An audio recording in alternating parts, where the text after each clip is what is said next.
तो चलिए next question की तरफ चलते हैं। हमारे पास दो मेटल स्फीयर दे रखे हैं, एक का चार्ज क्यू है और दूसरे के ऊपर चार्ज बिग क्यू है। तो इनका रेडियस एक्स एंड वाई है रिस्पेक्टिवली। तो क्वेश्चन में हमसे ये पूछा गया है कि इस पॉइंट पर पोटेंशियल कितना होगा। इस वी जहाँ पर आउटर स्फीयर पर हमारे पास पोटेंशियल कितना होगा और इनर स्फीयर पर पोटेंशियल कितना होगा। वीडियो पॉज करके ट्राई कर सकते हैं।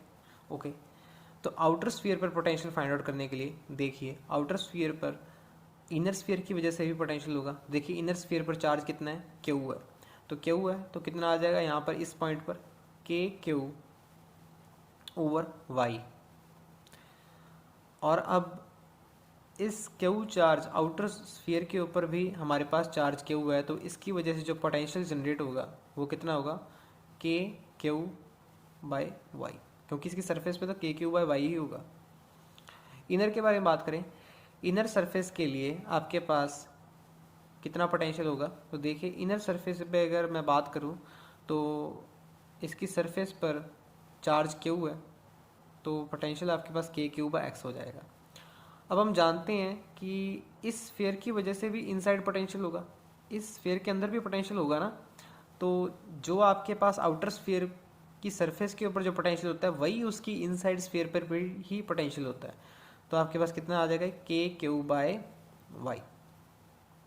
ओके, तो अब अगर मुझे निकालना है potential difference between these two spheres, potential difference between these two spheres हमारे पास कितना आएगा। देखिए अगर मैं बात करूं कि वी आउटर और पी इनर पोटेंशियल में आपके पास बिग कौन है, आपके पास बड़ा कौन है, तो कौन सा आएगा इसके अंदर। देखिए वाई आपके पास वैल्यू ज़्यादा है। देखिए ये दो टर्म्स तो आपके पास सेम ही है इसके अंदर, तो वाई और एक्स इन दोनों का फ़र्क है। देखिए एक्स छोटा है, एक्स छोटा है तो मतलब कि इसका पोटेंशियल ज़्यादा होगा, और यहाँ पर वाई ज़्यादा बड़ा है तो इसका पोटेंशियल कम होगा। तो वी आई पोटेंशियल आपके पास ग्रेटर देन वी ओ। तो आपके पास बड़े में से छोटा माइनस होगा तो कितना आएगा, V I minus V O आपके पास कितना आ जाएगा।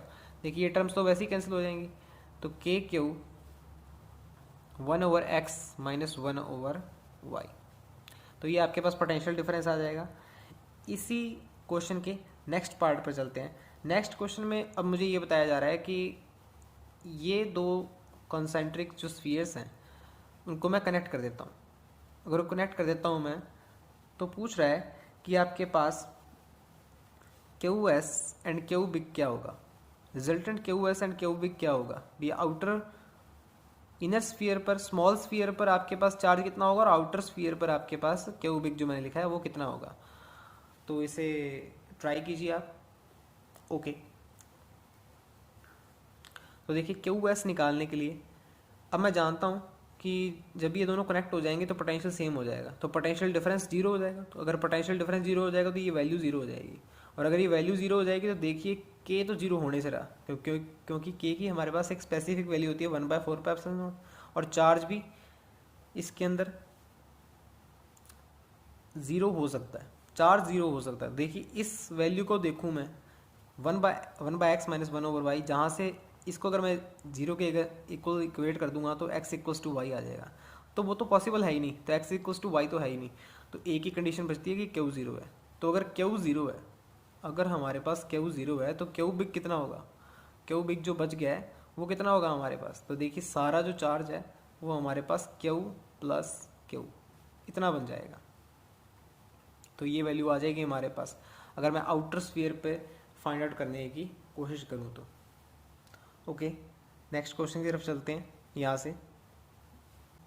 तो नेक्स्ट क्वेश्चन आपके पास वापस से हमें क्या है, दो कॉन्सेंट्रिक स्फीयर्स दे रखे हैं, एक का रेडियस आर है और दूसरे का रेडियस, चलो मैं बिग आर ले लेता हूँ, बिग आर है। और आउटर स्फीयर पर जो हमारे पास चार्ज है वो क्यू है। तो पूछ रहा है कि इनर स्फीयर पर चार्ज कितना होगा अगर वो ग्राउंडेड है। तो आप वीडियो पॉज करके ये क्वेश्चन ट्राई कर सकते हैं। ओके, अब हम जानते हैं कि इनर स्फीयर पर हमारे पास वो ग्राउंडेड है तो पोटेंशियल जीरो होगा, और अगर पोटेंशियल जीरो होगा तो इनसाइड आपके पास पोटेंशियल अगर मैं कैलकुलेट करने की कोशिश करूँ इसकी सरफेस पर तो कितना आएगा। अगर चार्ज क्यू मैं लेट कर लूँ के क्यू बाय आर होगा, और बिग स्फीयर जो आउटर स्फीयर है उसकी वजह से हमारे पास पोटेंशियल कितना होगा, के बिग क्यू बाय आर। तो यहाँ से इजीली मैं क्यू की वैल्यू निकाल सकता हूँ 0 के इक्वल इक्वेट करके। तो कितना आ जाएगा मेरे पास, ये minus Q R by R. Okay, thank you.